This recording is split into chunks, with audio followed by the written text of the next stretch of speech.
Hello dear student, हमारे सच्चिदानंद learning channel में आप सभी विद्यार्थियों का स्वागत है। इस वीडियो में हम लोग बात करने वाले हैं कक्षा 12वीं का जो इंग्लिश सब्जेक्ट है। आप लोगों का प्रोज का जो दूसरा चैप्टर है लास्ट स्प्रिंग, इसके शॉर्ट आंसर टाइप क्वेश्चन को अभी इस वीडियो में हम लोग देखने वाले हैं।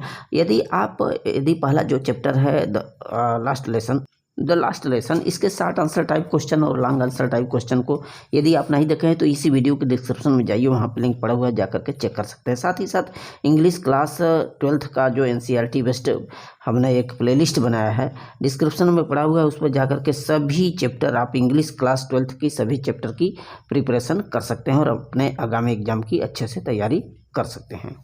देखिए, यूपी बोर्ड की दृष्टि से बहुत ही इम्पॉर्टेंट चैप्टर है लास्ट स्प्रिंग।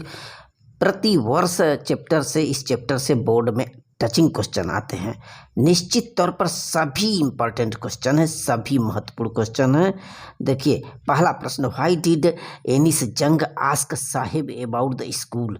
जो एनिस जंग है, इस चैप्टर की जो ऑथर महोदया हैं, वो स्कूल के बारे में जो साहेब नाम का जो लड़का होता है इस चैप्टर में, जो कि रैग पिकर्स है, कूड़ा कचरा बटोरने वाला होता है, उससे स्कूल के बारे में क्या पूछती हैं, क्यों पूछती हैं, what was its impact on Saheb. और जब पूछती हैं तो उसका साहेब पर क्या प्रभाव पड़ता है स्कूल के बारे में जब पूछती हैं। तो देखिए, Anees Jung asked Saheb about the school because she wanted to know about the intentions regarding studies. देखिए, जो एनिस जंग आथर है इस चैप्टर की, वो साहेब नाम के लड़के से स्कूल के बारे में पूछती हैं। उनके पूछने का यही मकसद है कि वो चाहती थी कि उसकी क्या राय है। ये जो लड़के हैं जो इस प्रकार से रैग पिकिंग कर रहे हैं, कूड़ा कचरा बटोर रहे हैं, उनका क्या इंटेंशन है, क्या मत है पढ़ाई के संदर्भ में, स्टडी के संदर्भ में। At the author's offer Sahib immediately got ready to join the school though the author offered him non seriously. तो उस संदर्भ में आथर महोदया ने उससे प्रश्न की थी कि देखो, क्या हम स्कूल बनवा देंगे तो क्या तुम पढ़ने आओगे। तो उसने कह दिया हाँ हाँ बिल्कुल।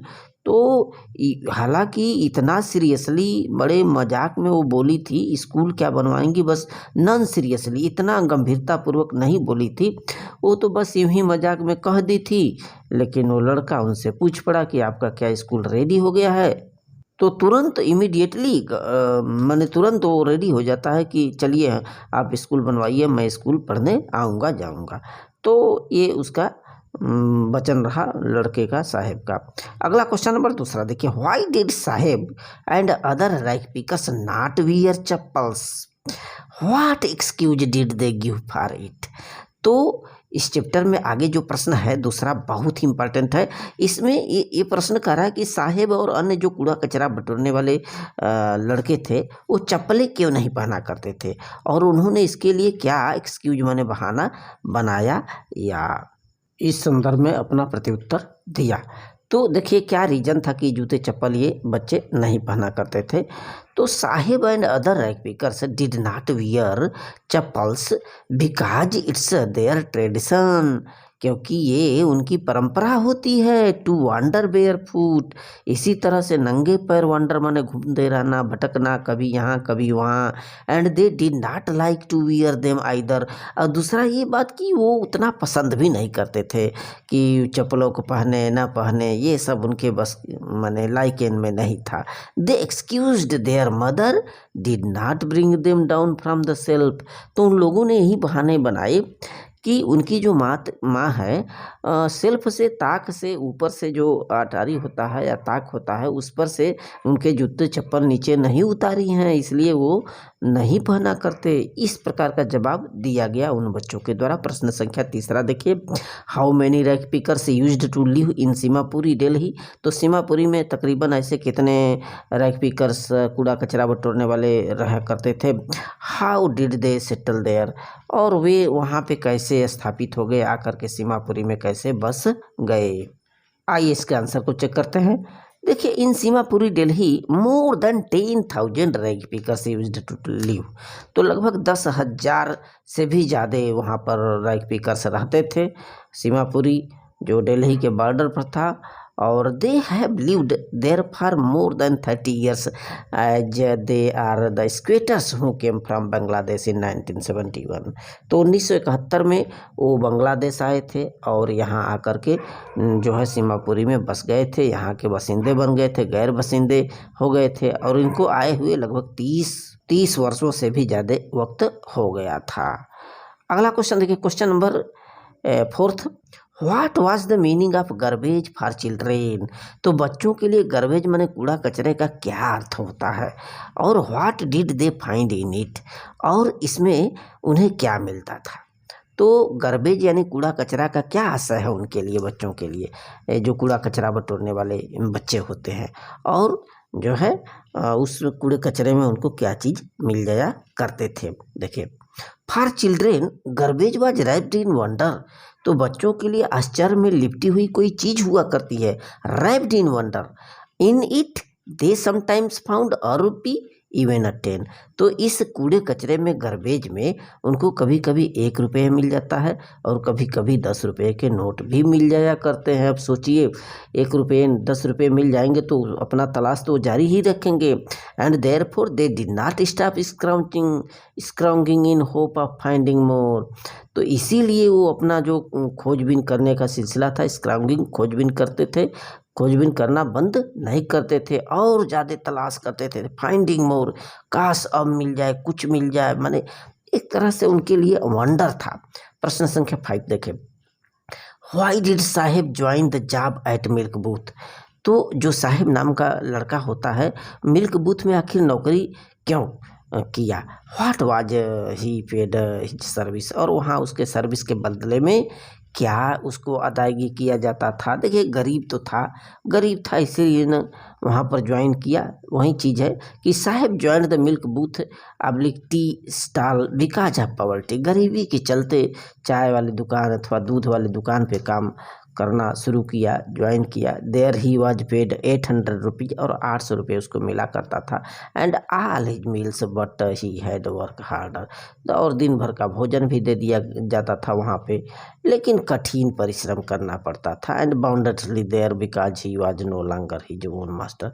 और दूसरा ये बात था कि इतना कठिन परिश्रम करता था और लेकिन वहाँ पर दूसरे के अधीन था, वो अपने स्वयं का मालिक नहीं था। प्रश्न संख्या 6 देखिए, हु आज मुकेश। बहुत ही इंपॉर्टेंट, हर वर्ष board touching question, where did he belong and what was his ambition. तो मुकेश कौन था, कहाँ से बिलोंग करता था, उसका क्या लक्ष्य था, मनसौदा था, एम्बिशन था, चाहत था अपने जीवन में। देखिए, Mukesh was a young boy belonging to the bangle making family from Firozabad. तो फिरोजाबाद में चूड़ियाँ बनाने वाले परिवार से वो ताल्लुकात रखता था, युवा लड़का था। और his ambition was different from his family. अपने परिवार वालों से उसका लक्ष्य उद्देश्य था अलग हट करके। As he wanted to become a motor mechanic, जैसा कि वो अपने जीवन में मोटर मैकेनिक बनना चाहता था। देखिए, उसके परिवार वाले पीढ़ियों से चला रहा वहीं रोज़मर्रा का काम चूड़ियाँ बनाना, तपती भट्टी के पास रह करके आंखें अंधी हो जाती। तो इतना वो जो जनरेशन टू जनरेशन ये काम होता रहा है, इससे अलग हट करके कार्य करने की चाहत ये रखा था। इसीलिए आथर महोदया इसके बातों से थोड़ा सा खुश थी। प्रश्न संख्या 7 था ये, Why did Mukesh volunteer to take the narrate home? Who was there in the home? यानी जो मुकेश है वह जो आथर महोदय एनिस जंग जी हैं उसको अपने घर ले जाने के लिए वॉलंटियर करता है, माने नेतृत्व किया। ऐसा क्यों किया और उसके घर पर कौन कौन रहा करते थे, मुकेश के घर में ऐसे कौन कौन थे। आंसर देखिए, Mukesh 7th it is.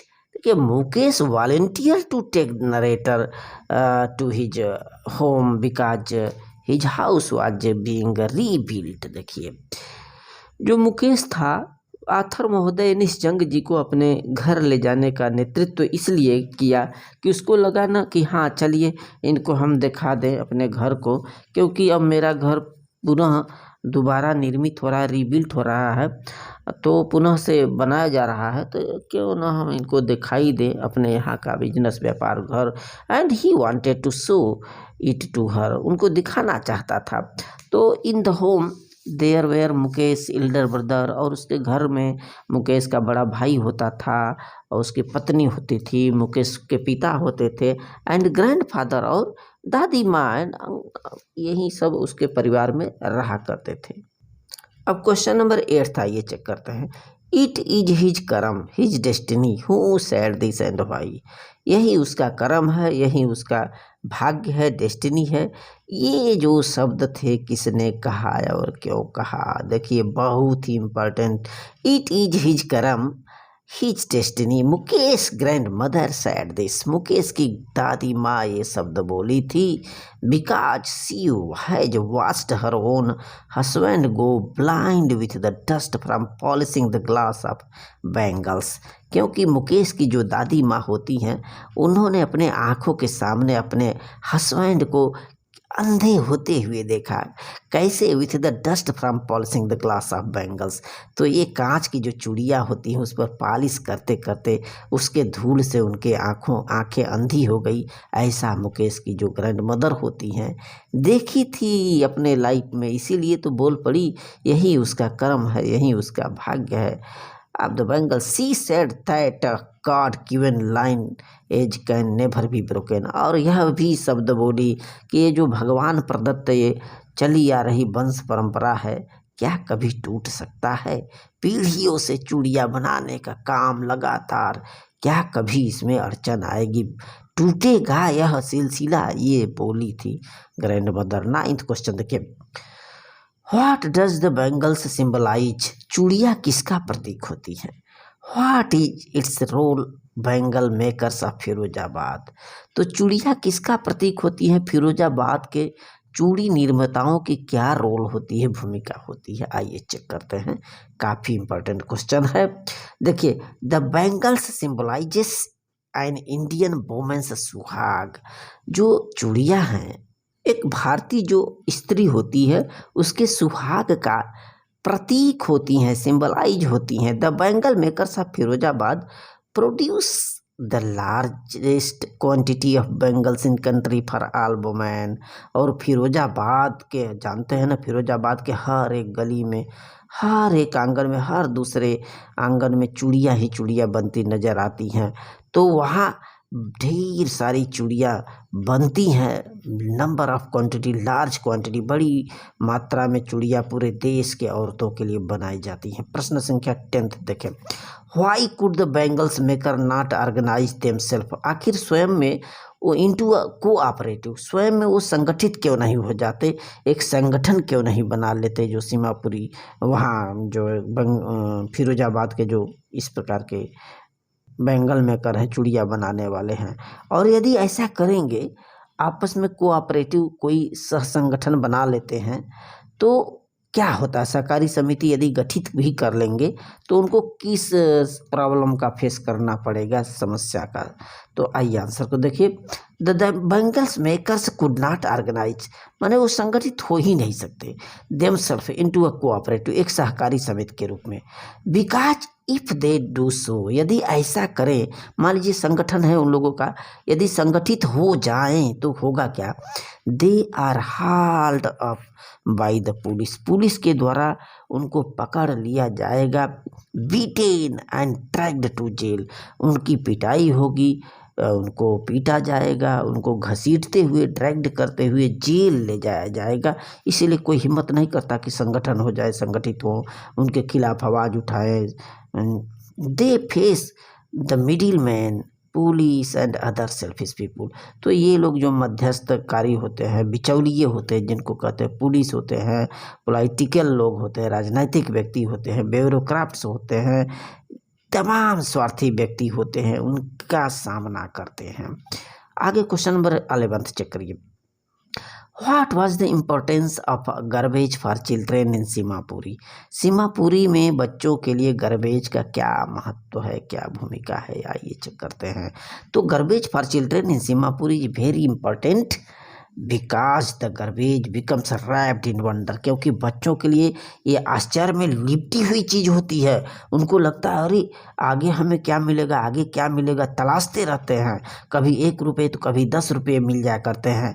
A means of survival to children of Seemapuri and for their parents. तो सीमापुरी में जीविका का साधन है भाई, बच्चों के लिए भी और उनके जो पेरेंट्स हैं, बुजुर्ग माता पिता हैं, उनके लिए जीविकोपार्जन का एक स्रोत है, साधन है, मीन्स है। It provides them their daily bread, और रोजमर्रा का रोटी मिलता है। And roof over their heads, और थोड़ा थोड़ा कमा करके अपना एक छत, अपने ऊपर सिर पे एक छत भी बना लेते हैं, छत रूपी घर कायम कर लेते हैं। तो उनकी लाइफ तो है जो गार्बेज है, कूड़ा कचरा। प्रश्न 12 देखें। What explanation does the author offer for children not wearing footwear? तो लेखक महोदय ने जिस प्रकार से वो जो बच्चे होते हैं जो कि जूते चप्पल नहीं पहनते हैं, उनके बारे में क्या एक्सप्लेनेशन देती हैं, क्या स्पष्टीकरण दे रही हैं, अपना उनका क्या राय है, आखिर ये बच्चे क्यों नहीं ये जूते चप्पल पहनते, क्या कारण है। देखिए, according to the author children do not wear chappals.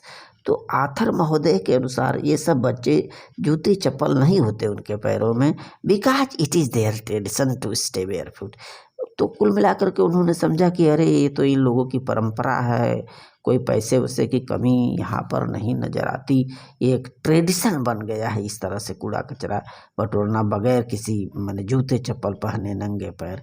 Why did children, question 13, why did children stay barefoot in Seemapuri? बहुत ही इंपॉर्टेंट, हर एक question UP board touching question. देखिए, सीमापुरी में आखिर ये लोग बगैर जूते चप्पल के क्यों रहते हैं, नंगे पाँव क्यों कूड़ा कचरा बटोरते रहते हैं, वही क्वेश्चन है। The children stayed barefoot in Seemapuri because it was not a lack of money. पैसे की कमी नहीं होती, but a tradition to stay barefoot, लेकिन उनकी एक परंपरा होती है, परंपरा के कारण ये इसी तरह से सदियों से चले आ रहा है। अगला क्वेश्चन देखिए, what did Mukesh want to become in life? Mukesh अपने जीवन में क्या बनना चाहता था? देखिए, Mukesh want to become a motor mechanic in life. अपने जीवन में मोटर मैकेनिक बनना चाहता था। He wanted to do something different from their parents, अपने माता पिता से अलग हट करके करना चाहता था। As they made bangle making, जैसा कि उसके माता पिता हमेशा से चूड़ियाँ बनाया करते थे, चूड़ियाँ, तो वो बिजनेस हट करके करना चाहता था। प्रश्न 15 देखिए, what to do the inhabitants of Seemapuri do for their survival? तो सीमापुरी में वहाँ के जो इनहेबिटेंट्स थे, निवासी थे, जीवित रहने के लिए क्या करते थे भाई, क्या करते हैं? तो वही कूड़ा कचरा बटोरने का काम करते हैं। तो inhabitants of Seemapuri collect rubbish for their survival, अपनी जीविका के लिए कूड़ा कचरा बटोरते हैं, वहीं उनका जीविकोपार्जन होता है। कभी कदार उनको उसमें पैसे मिल जाया करते हैं, जिससे उन लोगों की जो ज्योति होती है, आंखों की रोशनी होती है, चमक जाती है। They search for gold in garbage, तो पैसों की तलाश करते हैं, गोल्ड की तलाश करते हैं उन कूड़ा कचरे में। क्वेश्चन नंबर 16 देखें, describe the life of ragpickers at Seemapuri. तो सीमापुरी के जो रैकपिकर्स थे उनका लाइफ कैसा था? देखिए, सीमापुरी जो नियर दिल्ली बॉर्डर के आसपास सीमापुरी स्थान था। देयर लिव्ड 10,000 रैकपिकर्स, वहाँ पर लगभग 10,000 रैकपिकर रहा करते थे। They lived in structure of mud with roofs of tin and tarpaulin, तो वो की मिट्टी इत्यादि के बने हुए घर में रहते थे, जिनका कि टीन और तिरपाल इत्यादि का छत हुआ करता था। दे हैड राशन कार्ड, उनके पास राशन कार्ड भी होता था, मिल जाया करता था, प्रोवाइड करा दिया जाता था गवर्नमेंट के द्वारा।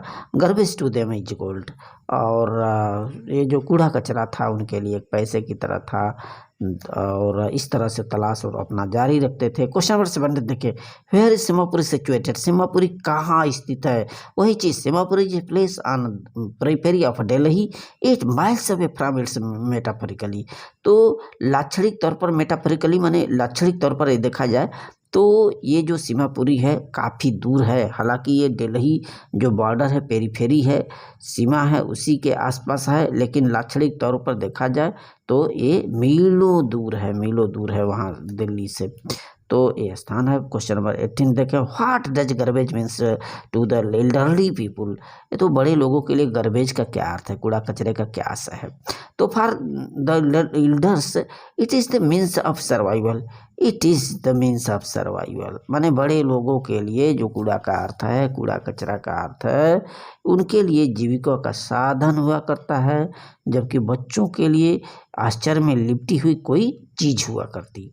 प्रश्न 19 देखें, what is the utility of garbage for children, for poor children in Seemapuri. तो सीमापुरी में इन बेचारे गरीब बच्चों के लिए क्या उपयोगिता थी कूड़ा कचरे का, वही चीज़ घुमा फुरा करके कहीं प्रश्न पूछ रहा है।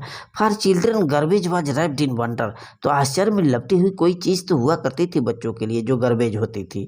दे sometime found rupees even 10 rupees note in the garbage, तो कभी कभी 1 रुपये तो कभी 10 रुपये के नोट मिल जाया करते थे और आंखें उनकी चमक जाया करती थी और खोज अपना जारी रखते थे। क्वेश्चन नंबर 20 देखें, what did the children find in the garbage. आखिर कूड़ा कचरा में उन बच्चों को क्या मिल जाया करता था। The children sometime found a rupees even a 10 rupees note in the garbage, but after finding them they did not stop scrounging. देखिए, बच्चों को कभी कभी 1 रुपये कभी 10 रुपये के नोट कूड़ा कचरा में मिल जाया करते थे, लेकिन पाने के बाद यदि मिल जाते थे तो अपना जो स्क्राउचिंग है, खोज जो है, तलाश है, वो बंद नहीं करते थे। For there is hope of finding more, क्योंकि उनको एक उम्मीद रहती थी कि और आगे कुछ न कुछ मिलेगा, पैसे मिलेगा, और अपना खोजबीन तलाश जारी रखते थे। So thanks.